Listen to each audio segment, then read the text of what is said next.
Walang sa video, meron po akong update sa inyo regarding kay Peso Cash Loan na kailangan yung malaman. Since ako po ay shinare ko po siya last 2 weeks ago kasi that was the first time na nakita ko siya na nagmumukha nga po siyang bago. Well, FYI po, mayroon pong dalawang loan na po na nagngangalang Peso Cash sa Google Play Store. At huwag kayong malilito ha, kasi ito pong sinasabi ko sa inyo is that blue logo po na yan. So whereas po, meron din po talagang existing na matagal na Peso Cash, which is the purple one na logo. So parehas po silang SEC registered. Yung isang purple po, under po siya kay MyLoan Lending. Whereas itong si Peso Cash na blue logo po, is under po siya kay Makati Loan. Wala na nga, may mahalaga akong update sa inyo. Kasi nga po, ako mismo, diba, nung una ko po siyang sinubukan, nung una kong nakita yung kanyang ads. Actually, kunti pa lang kami nakapag-try nun. At ngayon, ang dami na rin nakapag-try. Pero dahil nga po, no, ako mismo, nakapangutang ako dito na, subukan ko talaga siya. So, kailangan ko kayong i-update dito para aware din kayo. What's next kapag na-paid na natin yung ating loan? Nag-e-increase ba siya? So, kumusta naman po yung interest rate niya kapag repeat borrower na po tayo or kahit first time tayo? And kumusta naman po yung customer service niya? Well, lahat po yan pag-uusapan natin sa video na ito. And bago ako magpatuloy, disclaimer lang po, no? I'm not a financial and loan expert and this video is not sponsored. This is just based on my personal experience na po. Na gusto ko pong i-share sa inyo dito, hindi para mangutang kayo dito ha, kundi para mabigyan ko po kayo ng tamang expectation bago nyo ito subukan muli or subukan po itong si Peso Cash Loan App. Wala na nga, back to Peso Cash po tayo. Well, last time po nung nag-apply po ako, na-approve po agad ako worth 4,000 pesos. Pero kasi guys, kaya ako siya na-loan po noon kasi may minimum amount to cash loan po siya worth 500 pesos. So, tinry ko yung 500 para lang naman din masubukan ko at maipakita ko nga sa inyo that time na talagang nakakautang po at kung legit ba talaga yung kanyang loan details. And yes, it is po. Well, the good thing about Peso Cash Loan po, pwede po siyang multiple loan. So, we can loan as we want as long as meron po tayong credit limit. Kaya lang, ako po ay tinapos ko po talaga yung aking bayarin dito. Talaga namang ginapang ko siya into up to 14 days kasi po yung kanyang repayment. Pero twice ako magbabayad. So, every 7 days. And FYI po, no, that time na nangutang po ako, worth 500 pesos, hindi ko siya buong natanggap ha. So, meron po siyang binabawas po na pinagsamang interest siya service fee worth 25%. So, 25% of 500 pesos. So, ang natanggap ko na lang po is 375 pesos. And yes, legit po yun ha, na yun talaga yung natanggap ko. Agad-agad po yun, nadali lang makautang. So, ito na nga. So, dumating na yung aking due date. So, every 7 days, nagpaparemind po talaga sila a day before my due date. So, tumatawag na yan sila. Yes, tumatawag po sila. No? Hindi naman sila nagte-text sa akin about sa payment reminder. Tumatawag talaga sila at sinasagot ko talaga. Binayaran ko rin naman siya. On time nga ako palagi magbabayad eh. Every 7 days na lang ako nagbabayad. Wala naman ako nakikita ang harassment dito, no? Wala na nga. Binayaran ko nga po kanina yung aking kinash loan, diba? Yung pang 14 days to pay ko siya. Ito na lang yung balance, 300 pesos. Binayaran ko siya through QRPH code or Skypay through GCash, kahit ano naman, pwede po dyan. So, after nyan, tinignan ko po agad kung mag-i-increase po siya. So, after ko siyang masettle, binilikan ko po yung app. And look at that, guys. So, sabi ko sa inyo, the first time na na-approve ako dito is 4,000 pesos. So, ngayon, naging 4,300 pesos po siya. Kahit pa paano, meron siyang kakaunting increase. So, maybe that is because po, no, napakalit lang kasi ng kinash loan ko dito, the minimum amount, which is the 500 pesos. So, ito yung credit limit history ko po, no. So, nung nabayaran ko yung aking first repayment, yung within 7 days to pay po, no. So, meron akong increase nun worth 200 pesos. Kaya, naging 4,200 pesos yung aking credit limit nun eh. So, itong huli po, nung nasettle ko na po siya, nag-increase naman ako ng 100 pesos. So, every repayment dito, mag-i-increase po tayo kahit pa paano. So, I think kaya ganito po kaliit yung increase niya kasi napakalit lang talaga ng aking kinash loan. 500 pesos lang, which is the minimum. Siguro kung kinash loan ko lahat ito, malaki din po yung increase niya, I think. So, anyways po, one thing is for sure, nag-i-increase naman siya. At one thing is for sure po, multiple loan po siya. Whereas, ito nga po yung kailangan yung malaman. So, deserve pa ba natin siyang utangan for the second time around? So, aalamin po natin yan dito para may idea po kayo. Well, dito sa 4,300 pesos po, na credit limit ko po dito. So, kinlik ko ulit po itong apply now. So, dito guys, wala na tayong choice to loan from 500 pesos. Kasi ang minimum amount to cash loan na nila dito is sa 1,000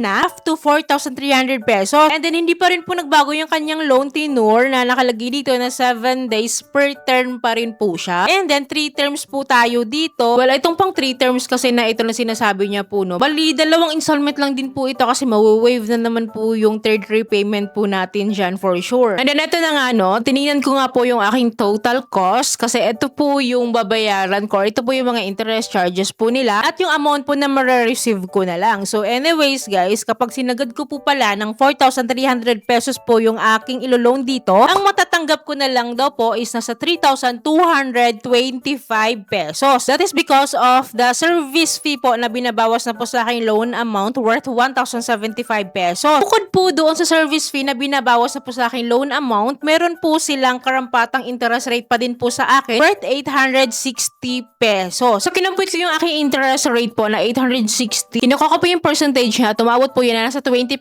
of my loan amount. Yun po yung interest rate niya sa akin. For 14 days to pay po ito ha. And then sa service fee naman po na binabawas na po nila sa akin, umabot po siya ng 25% of my loan amount. So ngayon 20% plus 25%. So nagtotal po siya ng 45% of my loan amount. Yun po yung kabuuan kita po nila sa atin or the effective interest rates na po yun. For 14 days to pay po ito ha. Every 7 days po yung ating repayment dito. So kahit ibaba po natin ng 1,000 pesos po yung ating loan amount po, paras lang naman po sila ng rates. 45% pa rin po ang pinaka-effective interest rate na kita po nila sa atin. Wala na yung napansin ko dito. Okay pa din po ba siya utangan for the second time? Well, to be honest lang, no? Wala naman pong nagbago. Hindi po bumaba yung interest rates niya. Halos same lang din po siya nung una ko po siyang ni-loan. Ganito pa rin po siya and hindi naman nagbago yung kanyang installment term. Every 7 days pa rin po tayo magbabayad dito. And guys, again, hindi pa rin po siya buong matatanggap. At sabi ko nga sa inyo, wala siyang pinagbago sa una pong offer niya sa akin. Ganito